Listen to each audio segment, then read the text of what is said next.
The water hissed before anyone moved. Inside a concrete building surrounded by Texas mosquite trees, 50 German women stood barefoot on cold cement, stripped down to their underclothes, trembling in silence. The U.S. Army sergeant at the door barked an order through the translator. "Everyone inside, you'll wash before your uniforms are issued." To the Americans, it was routine. To the prisoners, it was a nightmare. One woman whispered, her voice shaking, "They're making us shower together."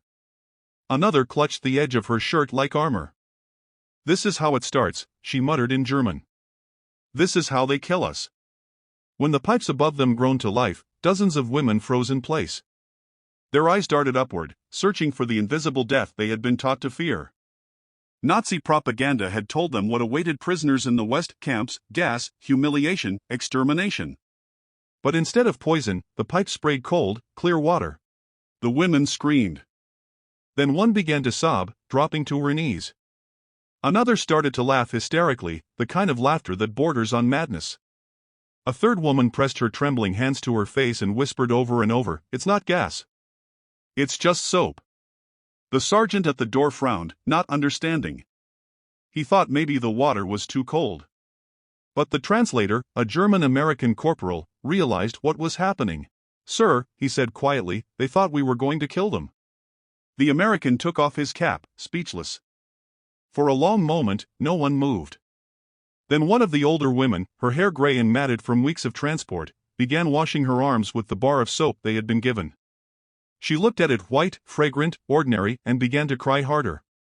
That night, she wrote in her journal, "I never thought I would cry over soap. But when the water came, and it was only water, I knew we had been lied to our whole lives." The scene fades into the statistics that frame this forgotten chapter of the war.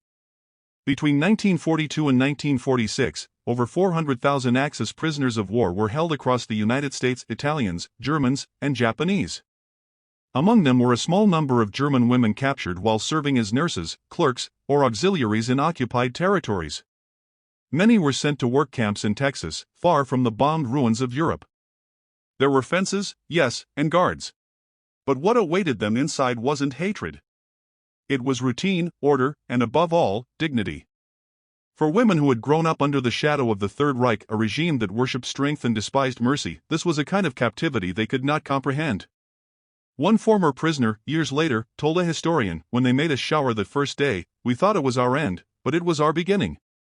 The camera of history pans wide across the red soil of Texas, the glint of sunlight on barbed wire, the distant sound of cattle lowing on the open range.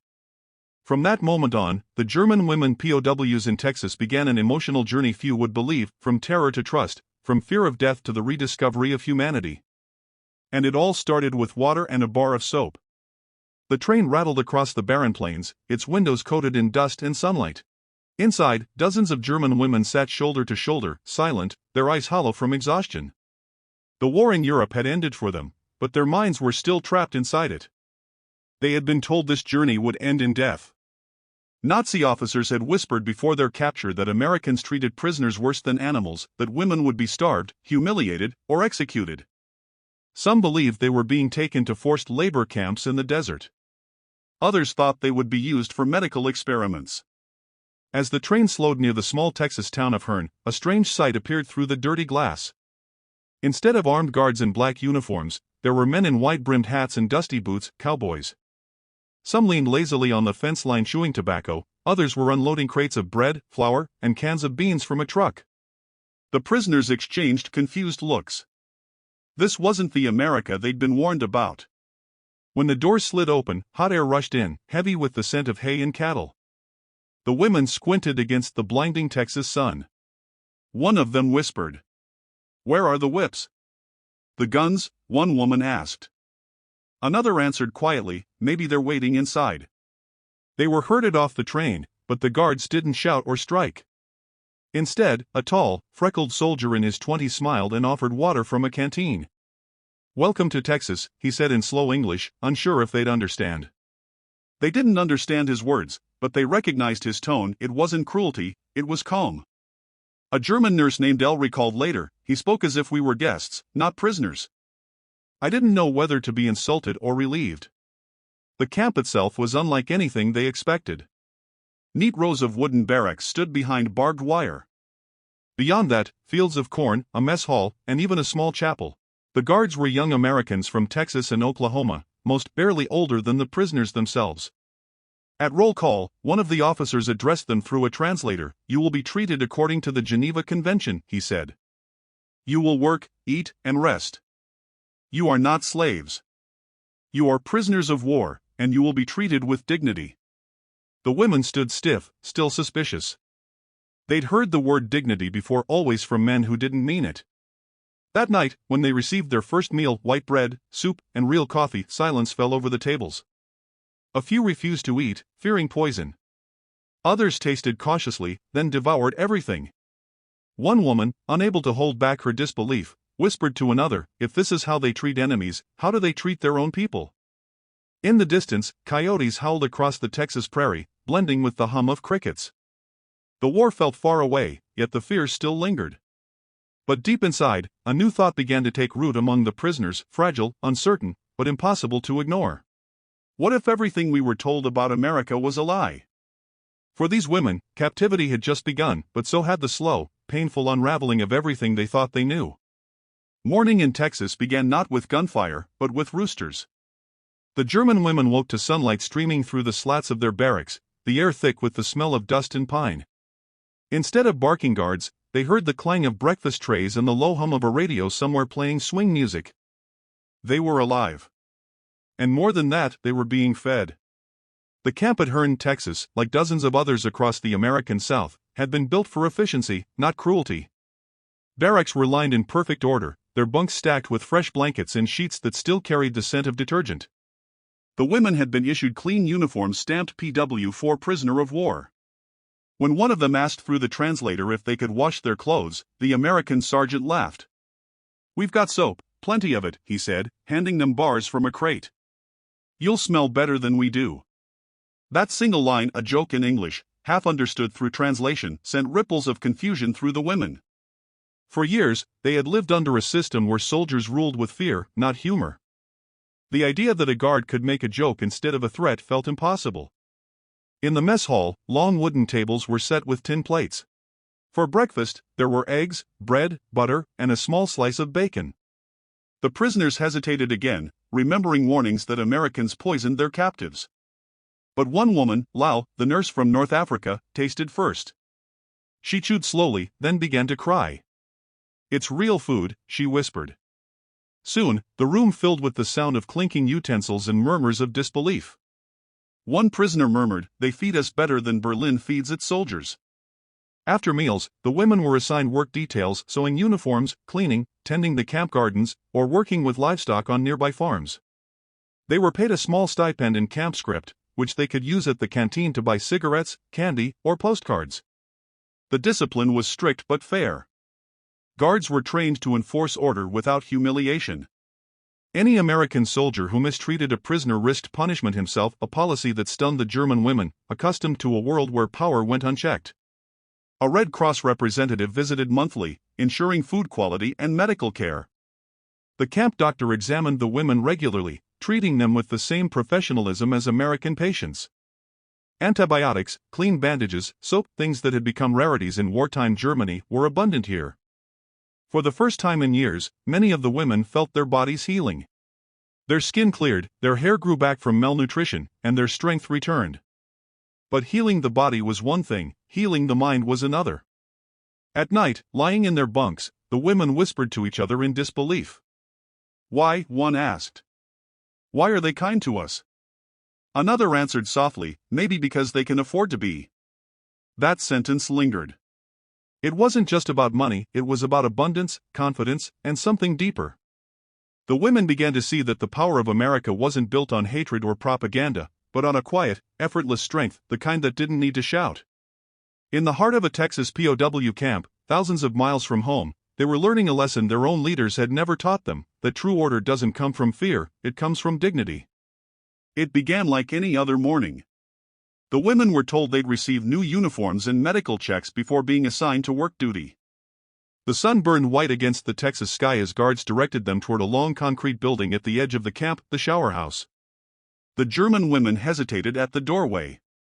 The smell of wet concrete, the pipes overhead, the sound of running water, it all felt too familiar, too haunting. Many had heard stories whispered through Germany's towns and villages of showers that weren't really showers, of water that never came. One woman, Anna, froze completely. Her knees locked, her face drained of color. "Neen," she whispered, shaking her head. "Not here," a guard called out, motioning them forward. "Move along, ladies. Get cleaned up. Soap's on the bench." The translator, a German-American corporal named Meyer, noticed the panic in their faces. He understood before the Americans did. "They're afraid," he told the sergeant quietly. "They think it's gas." The sergeant frowned. "Gas? What the hell for?" "It's a shower." Inside, the air was cold. The pipes groaned, and when the first jet of water burst from the nozzle, half the women screamed. Some fell to their knees, others clutched each other in terror. One began to sob uncontrollably. The guards, startled, exchanged confused glances. Then the translator raised his voice. "It's just water. Look, just water." He stepped under a shower head, fully clothed, letting the spray soak through his uniform. "See? It's clean. You're safe." Slowly, painfully, the tension broke. A few women reached up, touching the streams of water like something miraculous. Someone began to laugh, the laughter dissolving into tears.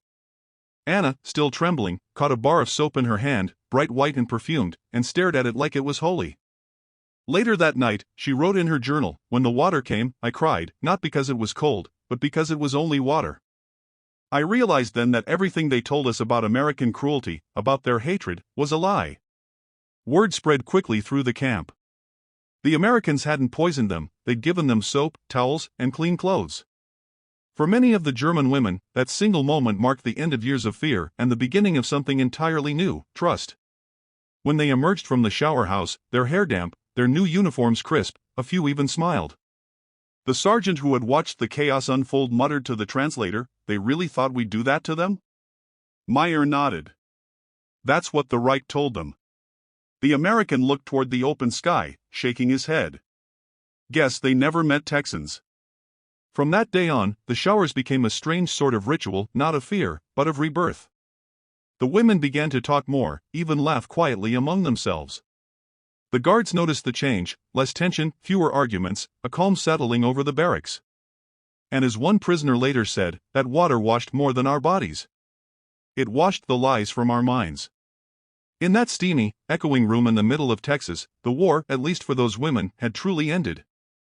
After the shower incident, something in the camp changed. The German women, once silent, guarded, and brittle with fear, began to lift their heads when they walked. The Americans noticed it, too. The haunted look in their eyes was fading, replaced by something that looked almost like curiosity. The camp commander, a broad-shouldered Texan named Captain Harris, believed that keeping prisoners idle only bred resentment. "Work heals," he said, "and the land's got plenty to give." So when a nearby cattle ranch requested help with feeding and fence repair, he agreed to send a group of the women under light guard to assist. When the truck pulled up to the ranch, the women were stunned. The wide, rolling field seemed endless. Cattle dotted the horizon, and there waiting for them were cowboys in dusty jeans and sweat-stained hats, leaning casually against fence posts like they'd stepped out of another world. One of the cowboys, a young man named Luke, tipped his hat and said in a slow Texas drawl, "You all ever seen a horse before?" The translator relayed his words, and the women nodded cautiously. One replied, "Only from far away." Luke grinned. "Well, let's fix that." Within minutes, the cowboys were showing them how to hold reins, how to brush the horses, how to calm them with a soft voice and a steady hand. The women watched with a mix of awe and disbelief. Horses in Germany were for soldiers or officers, not for prisoners, not for women. Yet here, these Americans treated them as people first and captives second. One woman, Elise, hesitated near a chestnut mare that towered over her. "She'll bite me," she said. Luke chuckled. "Not unless you give her a reason." He handed her the reins, guiding her hand. "Easy now. She can smell fear." When the mare nuzzled her palm instead of biting, Elise froze. Then she laughed, a soft, shocked laugh that drew smiles even from the guards. By midday, several women were brushing the horses with quiet concentration. Some even dared to climb into the saddle. The cowboys watched, half amused, half impressed. One muttered, "They ain't bad for beginners." For the German women, it was the first moment of freedom they'd felt since before the war. The endless sky, the creak of the saddle, the smell of leather and hay, it was intoxicating. For a few precious minutes, the barbed wire fences and the ghosts of the past disappeared. After the day's work, the cowboys shared their lunch, cornbread, beans, and bacon. The prisoners hesitated again, unsure if they were allowed to eat with their captors. But Captain Harris gestured for them to sit. "Ain't no harm in breaking bread," he said. They ate together under the blazing sun, the sound of cattle lowing in the distance. That evening, when the truck carried them back to camp, the women were quiet not from fear, but from something like wonder. "They let us ride horses," one whispered. "They trust us," Anna replied softly, "and we didn't try to escape." That night, a new kind of silence filled the barracks, peaceful, reflective, almost holy. The women no longer spoke of death or vengeance. They spoke of horses, the kindness of cowboys, and the strange healing power of the open Texas sky. In their hearts, the fences of the camp were still there, but they no longer felt like prison walls. The days in the Texas camp began to follow a rhythm, the kind of rhythm that feels less like confinement and more like life finding its balance again. Wake-up call at dawn. Roll call. Breakfast of bread, jam, and coffee. Then work assignments, the steady, simple kind that gave the hands something to do and the mind something to rest on. Some women were sent to the laundry, where they scrubbed uniforms and hung them to dry under the sharp Texas sun. Others worked in the gardens, tending to rows of tomatoes and okra. A few were assigned to the nearby ranches, cleaning stables, gathering eggs, and milking cows. The pay 5 cents an hour in camp script seemed trivial, but the act of earning it mattered more than the money itself. For the first time since their capture, they had purpose again. One woman, Helga, a teacher before the war, wrote in her diary, "We are working, but it does not feel like punishment. They do not beat us. They thank us." The Americans seem to believe that labor makes us human, not lesser. That idea astonished them. Back home, work had been a weapon of control, a measure of loyalty, obedience, and usefulness to the Reich. Here in Texas, work was dignity. Every completed task was acknowledged, a well-cleaned stall, a row of vegetables neatly picked. These things earned nods, smiles, even respect. One morning, as the women gathered tools, a young sergeant named Miller leaned against the fence, watching them. He was no older than 21, but he carried himself with the easy confidence of someone who'd grown up on land that taught him patience. "You know," he said to the translator, "they work better than most farm hands I'd had." When the remark was translated, some of the women smiled for the first time. Compliments had become rarer than freedom in their old world. The turning point came when Captain Harris announced that prisoners could use their earned script at the camp's small store. It stocked basics, soap, writing paper, candy, and even Coca-Cola. When the women saw the bottles, their eyes widened.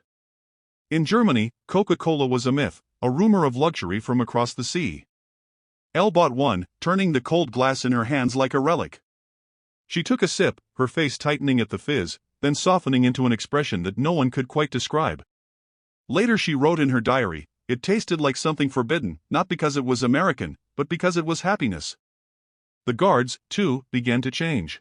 They saw not enemies, but people who laughed, blushed, and worked hard.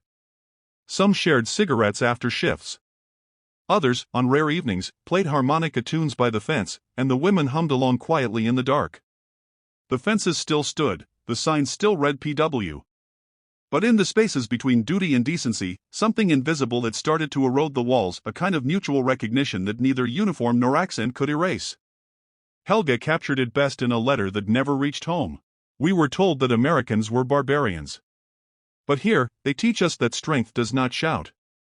It listens." It was in the soil, in the air, in every shared task. Texas was changing them, not through chains or orders, but through ordinary humanity. By autumn of 1944, the air in Texas had cooled, but the women in the camp carried a different kind of weight, the silence that comes from waiting for news that may never arrive. The Red Cross had begun allowing prisoners to send and receive mail. Each woman was permitted 2 letters a month, written neatly on standard forms, censored for military details, but still heavy with emotion. The first delivery arrived on a dry, windy afternoon. A guard rolled in a mail cart and began calling out names from a list. The women stood in rows, faces tight with hope and fear. Schneiderl stepped forward, trembling as she took the envelope. The handwriting was her husband's, slanted, strong, unmistakable. She turned away before opening it, clutching it to her chest like a sacred thing. Others weren't as lucky. For many, there was no letter. The guards avoided their eyes. The unspoken truth hung in the air. Silence from home often meant there was no home left to write from. That evening, after dinner, the women sat by the baroque windows, reading under the weak glow of a single bulb. Some laughed softly through tears at familiar phrases, "Our little garden still stands," or "Your sister found sugar again." Others sobbed quietly, their letters trembling in their hands. Lau read hers 3 times. Her husband had written, "They tell us the Americans are devils, but if they captured you, I pray they treat you kindly. Remember, the war cannot last forever." She folded it carefully and whispered to no one, "They treat us better than I dared to imagine." Helga, the teacher, received a letter from her parents in Dresden. It was short, 10 lines, the last one smudged as if written in haste. "The nights are long, the sirens never stop. We hope you are alive." She didn't know that within 6 months, Dresden would burn. For those who had no letters, the camp became their only world: work, meals, the rhythm of chores. These things kept despair at bay. Yet even within the barbed wire, life found ways to grow. Some women taught each other English. Others painted small watercolors of the ranches and the sky. They shared recipes from memory: apple strudel, potato soup, even though the ingredients existed only in dreams. One night during a rainstorm, Captain Harris passed by the women's barracks and heard a faint melody. The prisoners were singing. It wasn't a German military song, but a hymn, soft, steady, almost a lullaby. He didn't understand the words, but he understood the tone. The next day, he ordered more art supplies for the camp. "Let them create," he told his men. "It's better than letting them remember too much." The small gestures, the chance to write home, to sing, to draw, became their survival. For women who had once been used as tools of propaganda, Texas had given them something radical: the right to be human again. And though they didn't know it yet, the letters, the songs, and the faint hope they carried would one day outlast the right that had sent them to war. Lau wrote in her final letter of the year, "If we ever return, we will tell our children that even in defeat, we met kindness. That is the memory I will keep, not the war, but the mercy." Christmas came to Texas quietly that year. The war was still raging across Europe, but in the heart of the Lone Star State, snowflakes drifted down over the POW camp like an afterthought of peace. For the German women prisoners, it was the first Christmas away from home, the first one without family, churches, or the familiar carols echoing through bombed streets. But that morning, something strange began to happen. The American guards were busier than usual. Crates were being unloaded, tables were being dragged out, and the mess hall smelled different, richer, warmer. The air filled with the scent of roasted meat and coffee. The women exchanged puzzled looks. When the bell rang for lunch, they filed in as usual but stopped dead at the doorway. The long tables were covered in white cloth. On each plate sat turkey, mashed potatoes, and even slices of pie. Someone had strung up garlands of pine along the rafters, and in the corner a battered gramophone played a familiar melody, "Silent Night." For a moment, no one moved. Then Elle whispered, "They remembered." Captain Harris stood near the front of the room, hat tucked under his arm. "Ladies," he said through the translator, "today's Christmas. War or not, that still means something. So, no work today. Just food, music, and peace." The women stared, speechless. Then, slowly, they began to take their seats. Some bowed their heads, murmuring prayers. Others just stared at the feast before them, unsure if they were allowed to touch it. It was one of the cowboys, Luke, the same young ranch hand who'd helped them with the horses, who broke the silence. He raised a mug of coffee and said, "Merry Christmas, ma'am." The translator repeated it, and a few women smiled faintly. One lifted her cup in return. When the first fork scraped against a plate, the spell broke. Laughter followed, quiet at first, then freer. For the first time since capture, the women ate until they were full. The room filled with warmth, music, and the soft murmur of German voices blending with American drawls. Halfway through the meal, a surprise arrived, a small Christmas tree hauled in by a pair of soldiers who'd borrowed it from the local town. It was decorated with bits of tinsel, buttons, and ration card paper stars. Someone placed it near the window where the light hit it just right.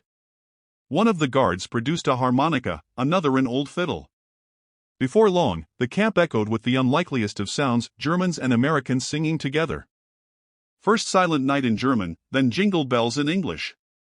By the time they reached the second chorus, no one cared about the words. Helga later wrote in her diary, "That night I saw the enemy share their bread with us. I saw men who could have hated choose instead to sing. I think that was the first time I truly believed the war could end." When the meal ended, Captain Harris simply said, "You'll remember today more than any victory." He was right. In the years to come, the German women would recall that Christmas not as prisoners of war, but as guests of humanity where kindness crossed language, faith, and fences. And long after the last note of Silent Night faded, one truth remained: mercy had done what bullets never could. By the spring of 1945, the Texas winds carried whispers of an ending. The newspapers, which sometimes reached the camp through the guards, were filled with words like collapse, Berlin, and unconditional surrender. The German women read them in silence, their eyes scanning headlines that spelled the death of everything they had once believed in. When the radio finally announced it, Germany had surrendered. The camp froze. It was May 8, 1945. The guards removed their hats. A few of the prisoners began to cry, not from joy or grief alone, but from the hollow confusion of having nowhere left to belong. Elle stood outside the barracks, staring at the Texas sky. "It's over," she whispered. Anna beside her asked, "Then why does it still hurt?" Captain Harris called the camp together. "Ladies," he said quietly, "your country has surrendered. The war is done. You're safe now." His voice cracked slightly at the last words, not out of pity, but out of relief. For both sides, it had been a long, brutal road. That night, the German women didn't sing. They sat by the fence, watching the stars. In the distance, the cowboys' voices carried faintly from the ranch, laughter, music, the sound of a world still moving forward. For the prisoners, time had stopped. Some of the women felt shame, not for losing, but for realizing how much they had misunderstood. For years, they'd been told that America was soulless, mechanical, greedy. But here, in a land of endless sky and hard labor, they'd seen something different, a country that fought fiercely but without hatred, that believed order could coexist with mercy. In the following days, the Americans allowed the prisoners more freedom within the camp. There were no celebrations, no banners, just small acts of gentleness. Guards shared cigarettes and candy. A Red Cross truck brought extra soap, fresh uniforms, and paper for letters. The women wrote home, many for the first time since capture. "Mother," one letter read, "do not fear for me. The Americans treat us better than our own did. They are not monsters. They are men, and they have souls." For some, the realization broke them more than defeat itself. Helga, the teacher, sat outside one morning sketching the camp's fences. When a guard asked what she was drawing, she said, "Freedom. I just haven't decided which side of the wire it's on." Weeks later, the orders came: repatriation. The women would be sent home. As they boarded trucks bound for the coast, Captain Harris and a handful of cowboys stood by to see them off. One of the women handed him a small handkerchief embroidered with red thread. "For kindness," she said in halting English. "For freedom," he nodded, tucking it into his jacket pocket. "You'll be all right," he told her. When the trucks rolled away, dust trailing behind them, the camp seemed emptier, not because the prisoners were gone, but because something invisible had lingered behind, a strange bond forged through compassion in a place built for captivity.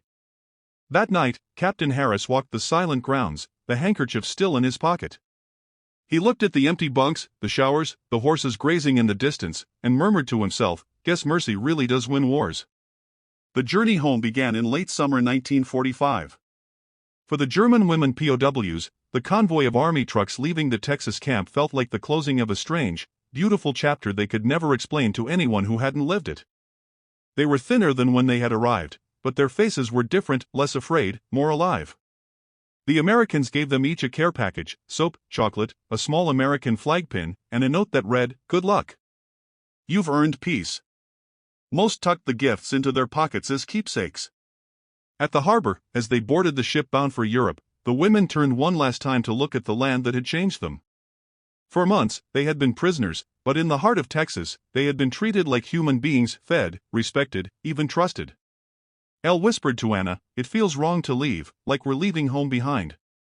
When they reached Germany, the contrast was unbearable. Cities lay in ruins. Streets were rubble. Families searched for the missing and buried the dead. No one wanted to hear about compassion from the enemy. When the women tried to describe the Americans, the food, the songs, the kindness, people turned away in disbelief.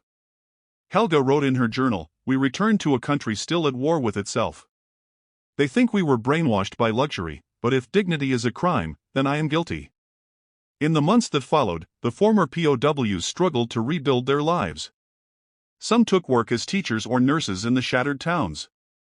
Others married, raised children, and quietly tried to forget the war, but none ever forgot Texas. Elle kept the Coca-Cola bottle she had drunk from on her first day of freedom. It sat on her mantel for years, a relic not of victory or defeat, but of awakening. Anna, who had once trembled before the showers, kept a bar of American soap wrapped in paper. She told her daughter, "This was the day I learned not to fear the world." Captain Harris, back on his ranch, kept the embroidered handkerchief in a drawer. When reporters asked him years later if he ever regretted being lenient with enemy prisoners, he just shook his head. "We didn't beat them with hate," he said. "We beat them by showing what decency looks like." In 1957, a reunion took place in Germany. A group of former POWs who had been held in Texas met again. They brought photos of the camp, the barracks, the horses, the Christmas tree. Someone began to hum Silent Night. Others joined in. By the second verse, the room was filled with tears. "We went to war believing strength was cruelty," one woman told a visiting historian. Texas taught U.S. strength can be mercy. Their words would never make it into the history books. But among those who lived it, the memory endured, a quiet proof that even in war, humanity can survive. And sometimes, in the unlikeliest places, even triumph, because long after the battles ended and the flags changed hands, what remained wasn't hatred or glory. It was the memory of a Texas sunrise, a shared meal, and a handful of people who remembered that kindness, too, is a weapon, one that never runs out of ammunition.